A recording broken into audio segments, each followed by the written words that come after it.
Stephanie, we're counting down to Jackson Hole. Last week, the FOMC minutes were pro-stimulus. But from your perspective, what are you expecting to hear from Ben on Friday?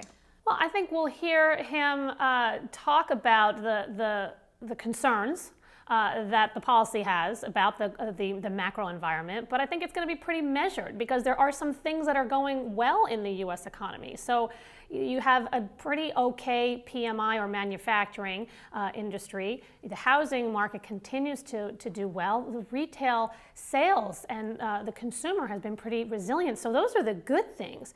Clearly, 1.7% GDP that was just revised for the second quarter is not good enough, right, to get real job growth and creation. So that will be the negative. So I think you're going to have this balanced discussion. I'd be really surprised if they acted ahead of the ECB. I think they want to see what the ECB does. And I also think that things are not dire straits right now here in the United States to do something.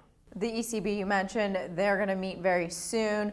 People are talking about they need extraordinary measures to take care of things over there. What are you expecting to hear from them, and what does it mean for our markets?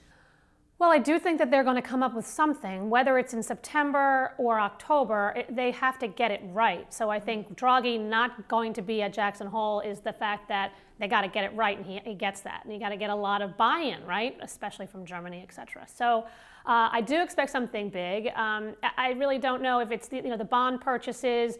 Is it some sort of the banking system regulation? That I think would go a long way. But they know they have to do something very big and very bold, and I think that would be very bullish actually for our markets. And I think it would set the stage up for a nice rally. So how do you invest as we have these couple uncertain events coming up in the next few weeks or so? Yeah, I mean, so we're up like 9% from the June lows in the market. And so if we were, just flat, I would say, you can just go all in type of thing. But we've had a nice move. Some of the more cyclically sensitive stocks have really run hard. We've been actually taking some gains from some of the industrials, like an Eaton. We love it long term, but I could see it pulling back a couple of percentage points. And so let's lock in some of the gains that we have. We locked in some gains for AIG. That too has had an enormous run since their secondary. Still like that one. We'll buy it on the next secondary. And then we're adding to the Bristol-Meyers, which got hammered while the market was going higher, right? General Mills totally lagged the market in the rally, has not participated.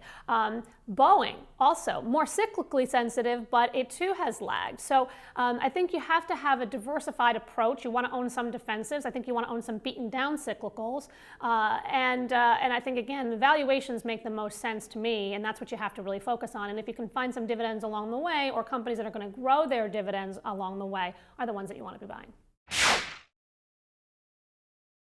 This market has fewer players. We're coming into a Monday where we're entering a new stage of tech. It's a stock picker's market. Welcome to the 5 dumbest things. Apple reported earnings.